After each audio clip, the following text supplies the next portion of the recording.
À l'automne 2013, l'Institut Montaigne et l'Institut d'entreprise ont publié un travail de remise à plat, d'une proposition de remise à plat de la fiscalité s'intitulant « Pour une fiscalité enfin au service de la croissance ». En effet, il nous paraît très important d'indiquer aux Français quel est le sens, quelle est la direction globale qu'on veut donner à notre système fiscal.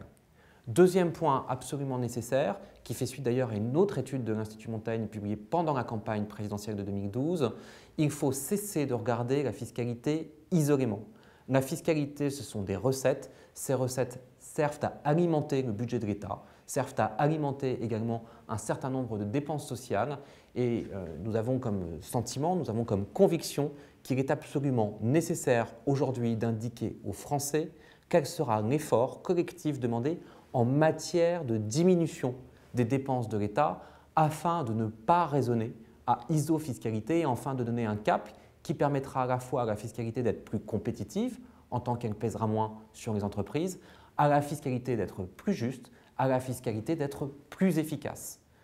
Dans le travail conjoint que nous avons publié avec l'Institut de l'entreprise pour une fiscalité enfin au service de la croissance, nous avons exploré les 6 grands piliers de la fiscalité française. La fiscalité des ménages, en prenant parti contre la fusion de l'IR et de la CSG, la fiscalité des entreprises, la fiscalité des entrepreneurs, afin effectivement d'avoir une fiscalité compétitive et réellement au service de l'économie française, la fiscalité écologique, la fiscalité locale et enfin la question du financement de la protection sociale, car nous continuons de travailler à ce que soit basculée une partie de la protection sociale universelle qui pèse aujourd'hui, dont le financement pèse sur la masse salariale et donc sur le coût du travail, vers d'autres assiettes comme la consommation.